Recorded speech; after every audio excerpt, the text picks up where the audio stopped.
జై శ్రీరామ్. శ్రీమాత్రే నమః. శ్రీ గురుభ్యో నమః. 2024 సంవత్సరం డిసెంబర్ 29వ తారీఖు నుంచి 2025 సంవత్సరం జనవరి 28వ తారీఖు వరకు కూడా శశి శుక్ర యోగము గోచారంలో ఏర్పడుతుంది. శని మహారాజు మరియు శుక్ర భగవానుడు వీళ్ళిద్దరూ కూడా కుంభరాశిలో ఈ 1 మంత్ ట్రావెల్ చేస్తారు. వీళ్ళిద్దరూ అంటే ప్రతి సంవత్సరం కూడా శుక్రాచార్యుల వారు శనీశ్వరుడు ఉన్న రాశులు ఆయన ఏ రాశుల్లో అన్నా ఉండనండి, ద్వాదశ రాశుల్లో ఒక 1 మంత్ ఆయన ఒక మాసం పాటు వాళ్ళిద్దరూ ఏ రాశిలో అయినా సరే ఉంటుంది. ప్రతి సంవత్సరం ఒక నెల ఉంటుంది. ఇప్పుడు వచ్చిన ఈ విశేషాంశం ఏంటంటే ఇది కుంభరాశిలో ఏర్పడుతుంది. కుంభరాశి ఆయన స్వస్థాన గతుడై ఉన్నాడు శని మహారాజు. ఇది ఒక విశేషాంశము. అలాగే ఇప్పుడు కుంభరాశిలో నుంచి ఆయన నెక్స్ట్ ఇయర్ ఇంకా మీనరాశిలోకి వెళ్ళిపోతారు. మళ్ళీ శశి శుక్రులు వీళ్ళిద్దరూ కలుస్తూనే ఉంటారు. కానీ మళ్ళీ కుంభరాశిలోకి ఆయన రావడానికి 30 సంవత్సరాలు పడుతుంది శనైశ్వరుడు. సో ప్రతి సంవత్సరం కుంభరాశిలోకి శుక్రాచార్యుల వారు అయితే వెళ్తూ ఉంటారు. కానీ శనీశ్వరుడితో కూడి ఆయన సంచారము అంటే మళ్ళీ మనం 30 సంవత్సరాల దాకా మళ్ళీ ఇలాంటి కాంబినేషన్ మనం చూడలేం. ఇలాంటి విశిష్టాంశం మళ్ళీ మనం 30 సంవత్సరాల వరకు చూడలేం. మళ్ళీ 30 సంవత్సరాల తర్వాత శనీశ్వరుడు కుంభరాశిలోకి వచ్చినప్పుడు అప్పుడు మళ్ళీ మనం చూడగలుగుతాము. ఇది చాలా మంచి గ్రహస్థితి అని చెప్పాలి. ఏం చేతనంటే ఎప్పుడైనా సరే శనీశ్వరుడు ద్వాదశ రాశుల్లో పరిపూర్తి రాజయోగాన్ని ఇచ్చేది రెండు రాశుల వాళ్ళకి, వృషభ రాశి, తులారాశి. అలాగే ఈ వృషభ రాశి, తులారాశులకి అధిపతి ఎవరంటే శుక్రాచార్యుల వారు. శుక్రాచార్యుల వారు కూడా ద్వాదశ రాశుల్లో పరిపూర్తి రాజయోగాన్ని ఇచ్చేది రెండు రాశుల వాళ్ళకి, అది మకర కుంభరాశుల వాళ్ళకి. ఈ మకర రాశికి మరియు కుంభరాశికి అధిపతి శని మహారాజు. సో వీళ్ళిద్దరు ఒకళ్ళకొకళ్ళు రాజయోగం ఇచ్చుకుంటారు. అంటే శనీశ్వరుడు కనుక తులారాశిలో ఉంటే వాళ్ళకి ఇంకా అంటే తులారాశిలో పుట్టిన వాడికి, వృషభ రాశిలో పుట్టిన వాడికి ఒక్క శనీశ్వరుడు చాలు పరిపూర్తి రాజయోగాన్ని ఇచ్చేస్తారు. ఆ రాశుల్లో ఉంటే ఇంకా బాగుంటుంది. అలాగే మకర కుంభరాశుల్లో పుట్టిన వాళ్ళకి శుక్రాచార్యుల వారు పరిపూర్తి రాజయోగాన్ని ఇచ్చేస్తారు. సో ఇది చాలా మంచి కాంబో. అయితే ఇప్పుడు ఈ కాంబో ప్రతి ద్వాదశ రాశుల వాళ్ళకి మంచి ఫలితాలు ఉంటాయి. కానీ డెఫినెట్గా కొన్ని రాశుల వాళ్ళకి ఎక్స్ట్రా బోనసెస్ ఉంటాయి, ఎక్స్ట్రా బెనిఫిట్స్ ఉంటాయి. ఈ కొన్ని రాశుల వాళ్ళు ఎవరో మనం ఇప్పుడు చూద్దాము. మొదటగా వృషభ రాశి, తులారాశి, అలాగే మకర రాశి, కుంభరాశి, మీనరాశి. వీళ్ళ 5గురికి కూడా ఇది చాలా మంచి ఫలితాన్ని, సత్ఫలితాన్ని ఇస్తుంది.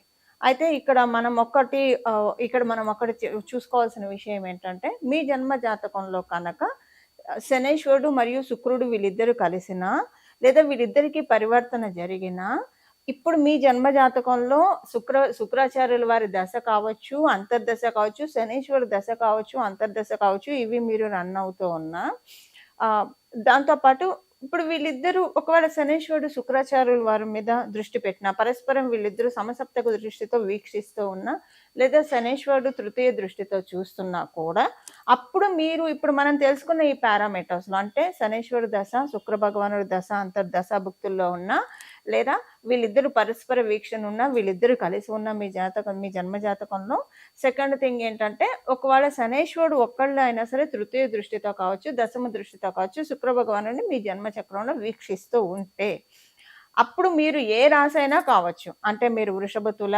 కాకపోయినా, మకర, కుంభ, మీన రాశులు కాకపోయినా మీకు కూడా ఈ యోగం వర్తిస్తుంది. అంటే చాలా మంచి యోగాన్ని వీళ్ళిద్దరు తెచ్చిపెట్టబోతున్నారు. ఇప్పుడు ద్వాదశ రాశుల వాళ్ళకి ఒక్కొక్క రాశి వాళ్ళకి ఒక్కొక్క ఇంపాక్ట్ ఉంటుంది. సో ఇప్పుడు మనం తెలుసుకునే 5 రాశుల వాళ్ళకి కొంచెం ఎక్కువ బెనిఫిట్స్ ఉంటాయి. మిగతా అన్ని రాశుల వాళ్ళకి కూడా బెనిఫిట్స్ అయితే ఖచ్చితంగా ఉంటాయి. కాకపోతే ఈ 5 రాశుల వాళ్ళకి ఎక్కువ బెనిఫిట్. ఇప్పుడు నేను చెప్పిన కేటగిరీలో ఎవరైతే వస్తారో వాళ్ళకి కూడా బెనిఫిట్స్ చక్కగా ఇస్తారు వీళ్ళిద్దరు, ఈ 2 గ్రహాలు కలిసి. ఇప్పుడు మనం ద్వాదశ రాశుల వాళ్ళకి ఏం బెనిఫిట్స్ అంటే ఏం మంచి ఫలితాలు రాబోతున్నాయి వీళ్ళిద్దరి కలయికతోటి. కుంభరాశి కాలపురుషుడు కుండలిలో నుంచి లాభరాశి. ఈ లాభరాశి ఏకాదశ స్థానం చాలా విశేషాన్ని సంతరించుకుంటుంది. ఏకాదశ స్థానంలో శని మహారాజు మరియు శుక్రాచార్యుల వారి కలయిక చాలా మంచి ఫలితాన్ని ద్వాదశ రాశుల వాళ్ళకి తెచ్చిపెట్టబోతుంది. ఇది మళ్ళీ మనకి 30 సంవత్సరాల దాకా మనం చూడలేం. వన్స్ ఈ కాంబినేషన్ బ్రేక్ అయిందంటే, ఎందుకంటే శుక్రాచార్యుల వారు మళ్ళీ తర్వాత నెక్స్ట్ జనవరి 2025 అంటే 29థ్ నుంచి ఆయన మీనరాశిలోకి వెళ్ళిపోతాడు. మళ్ళీ మనం ఇలాంటి గ్రహస్థితి చూడాలంటే 30 సంవత్సరాల వరకు వేచి ఉండాలి. సో, ఇప్పుడు ఉన్న ఈ గోచరంలో గ్రహస్థితి మనకి మంచి లబ్ధికరంగా, యోగకరంగా ఉంది. దీన్ని ఒకవేళ ఇప్పుడు మీ జన్మజాతకం బలంగా లేకపోతే దీన్ని ఒడిసి పట్టుకోవడానికి, అలాగే మీ జన్మజాతకం బలంగా ఉన్నా దీన్ని ఇంకా మనం ఇంకా స్థిరపరచుకోవడానికి, ఇంకా వృద్ధిపరచుకోవడానికి, ఇంకా బలపరచుకోవడానికి ఎలాంటి పరిహారాలు చేయాలో కూడా మనం తెలుసుకుందాము. ధనుసు రాశిలో పుట్టిన వాళ్ళకి, ధనుసు లగ్నంలో పుట్టిన వాళ్ళకి శశి శుక్ర యోగం ఎలాంటి ఫలితాన్ని తెచ్చిపెట్టబోతుంది? మీ ధనుసు రాశిలో పుట్టిన వాళ్ళకి వీళ్ళు అనుకూలము కాదు, అలాగని ప్రతికూలం కూడా కాదు. సో, సమంగానే ఉన్నారు. మీకు కాకపోతే ఇక్కడ ఒక ప్రత్యేక అంశం ఏంటంటే శుక్రాచార్యుల వారు మీకు లాభాధిపతి మరియు షష్టాధిపతి అవుతూ ఉన్నారు. సో, ఈయన ద్వితీయ, తృతీయ అధిపతి అవుతూ ఉన్నారు శని మహారాజు. మీకేంటంటే కొన్ని ఆరాట పోరాటాలకి సంబంధించి ఇన్నాళ్ళు మీరు జీవితంలో చేసిన గట్టిగా చెప్పాలంటే ఒక 1.5 ఇయర్ నుంచి మీరు దేని గురించి అయితే తీవ్రంగా శ్రమిస్తూ ఉన్నారో, అది ఉద్యోగం కావచ్చు, వ్యాపారం కావచ్చు, ఫ్రీలాన్స్ వర్క్స్ కావచ్చు, ఏదైనా సరే దేని గురించి అయితే మీరు ఎక్కువగా శ్రమిస్తూ ఉన్నారో వాటికి సంబంధించిన వాటికి మంచి ఫలితాల్ని ఇప్పుడు శని మహారాజు ఇవ్వబోతూ ఉన్నారు. శుక్రాచార్యుల వారు కూడా దానికి సపోర్ట్ ఇస్తున్నారు. మనం ఒక మాటలో చెప్పాలంటే ఆర్థికంగా కొన్ని మంచి అనుకూలతని తెచ్చిపెట్టబోతున్నారు ఇప్పుడు వీళ్ళిద్దరూ కూడా మీకు. అంటే లక్ష్మీ అమ్మవారు మన భుజస్కంధాల మీద దేవుణ్ణి సహజంగా ఒక పల్లకీలో ఊరేగిస్తూ తీసుకెళ్తున్నప్పుడు పల్లకీని ఎక్కడ పెట్టుకుంటాం? మన భుజాల మీద పెట్టుకుంటాం. అలాగా ఈ సమయంలో లక్ష్మీ అమ్మవారు మీ భుజస్కంధాల మీద ఉండి మిమ్మల్ని నడిపిస్తుందా అన్నట్లు మీకు ఉంటుంది. ఎందుకు అలా చెప్తున్నానంటే మీకు మీరు పట్టిన ప్రతి పని కూడా అవుతుంది. అంతకుముందు పట్టిన ప్రతిదీ కూడా అంటే దీనికి ముందు నేను చెప్పేది మనం ఇది క్యాలిక్యులేట్ చేసుకుంటే కనుక 2022 జూన్ నుంచి వేసుకోవచ్చు. అక్కడి నుంచి మీకేంటంటే అంతకుముందు అయ్యే పనులు కూడా ఈజీగా అయ్యే పనులు, చాలా సులభంగా అయ్యే పనులు ప్రతిదీ కూడా చాలా టైం తీసుకోవడము, వ్యవధి సమయ జ్ఞాపం అవ్వడము, ఆ పని అవ్వకపోవడము, ఇలాగ విసిగి వేసారి ఉన్నారు. ఇప్పుడు ఏంటంటే మీరు అంతకుముందు అనుకున్న పనులు, అంతకుముందు అనుకొని పెండింగ్లో ఉన్న పనులన్నీ కూడా ఇప్పుడు మొత్తం కూడా ఇప్పుడు అవన్నీ కూడా అవుతాయి. అలాగే ఇప్పుడు చేపట్టే పనులు కూడా ముందుకు తీసుకెళ్తూ ఉన్నారు. శ్రీలక్ష్మి అమ్మవారే ముందుకు తీసుకెళ్తూ ఉన్నారు. ఆవిడ డ్రైవ్ చేస్తూ ఉన్నారు మిమ్మల్ని. లక్ష్మీ అమ్మవారు రథసారథ్యం వహిస్తూ, అంటే రథసారథ్యం వహించడం అంటే నేను చెప్పే అర్థం ఏంటంటే ఇక్కడ ఆవిడ కనుక మనకి బ్లెస్సింగ్స్ ఇస్తే మనం ఏ పని మొదలుపెట్టినా కూడా అందులో మనకి విజయం సమకూరడం, విజయం చేకూరడం అనేది తథ్యం. అందులో ఎలాంటి ఇది లేదు. ఏ నెగిటివ్ ఎనర్జీ కూడా దాన్ని ఆపలేదు. ఇప్పుడు శ్రీలక్ష్మి అమ్మవారే మీరు ఒక రకంగా చెప్పాలంటే అమ్మవారిని భుజస్కంధాల మీద ఊరేగిస్తూ ఉన్నారు. ఇప్పుడు ప్రస్తుతం అదే టైం ఉంది. మీకు శుక్రాచార్యుల వారు తృతీయ స్థానం అంటే భుజాల మీద శ్రీలక్ష్మి అమ్మవారిని అలా శోభయాత్రకు తీసుకెళ్తున్నారు. తత్తుల్యంగా అమ్మవారు మీకు మంచి ఫలితాన్ని ఇస్తుంది. అంటే మీరు చేపట్టే పనులు, అంటే ఈ పని నా భుజస్కంధాల మీద తీసుకొని చేస్తాను జనరల్గా వింటూ ఉంటాం కదా, అలా మీరు చేపట్టే ప్రతి రెస్పాన్సిబిలిటీ, మీరు చేపట్టే ప్రతి పని కూడా చక్కగా లీడ్ అవుతుంది. అంటే మంచి ప్రోగ్రెషన్ మోడ్లోకి వెళ్తుంది. అందులో శుక్రాచార్యుల వారికి సంబంధించిన వృత్తులు, కళారంగంలో ఉన్న 24 ఫ్రేమ్స్లో ఉన్న, మీరు బ్యూటీ పార్లర్ వ్యాపారం చేస్తూ ఉన్నా, కెమికల్ బిజినెస్ చేస్తున్నా, కాస్మెటిక్స్ బిజినెస్ చేస్తూ ఉన్నా, టెక్స్టైల్ బిజినెస్ చేస్తూ ఉన్నా, అలాగే మీరు ఈ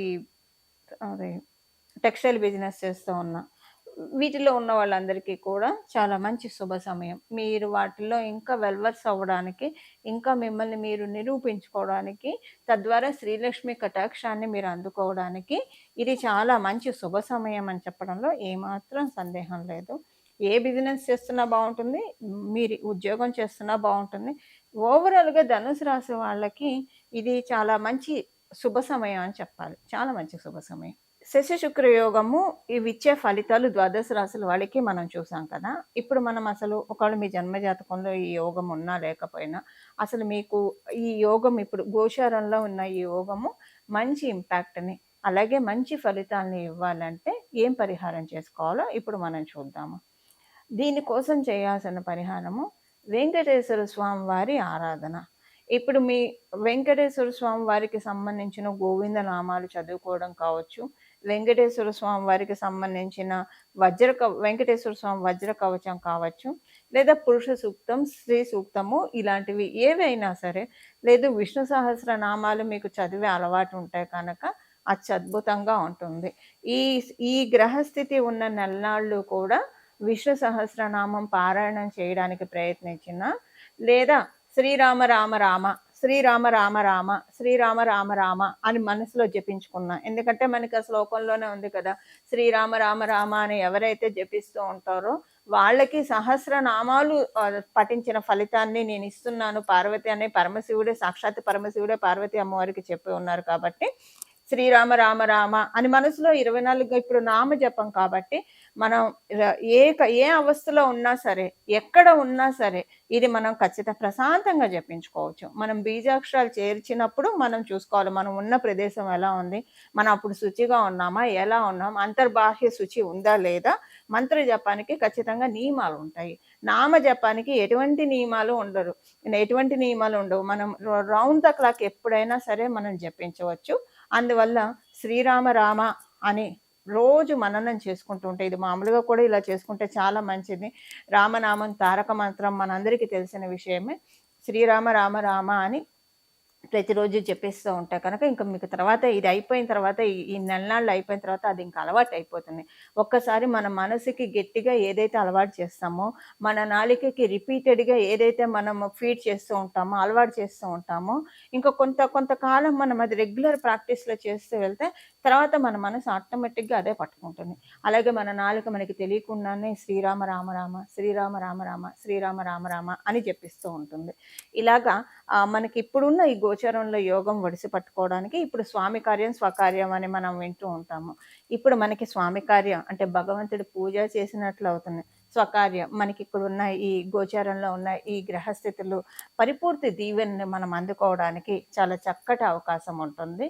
ఈ విధంగా ద్వాదశ రాశుల వాళ్ళు కూడా, ద్వాదశ లగ్నాల వాళ్ళు కూడా ఈ పరిహారం చేసుకొని పరిపూర్తిగా ఈ యోగాన్ని మీరు తీసుకోవాలని చెప్పి నేను కూడా మనందరి తరఫున భగవంతుని వేడుకుంటూ శ్రీరామ రామ రామ మంగళం. నమో భగవతే వాసుదేవాయ.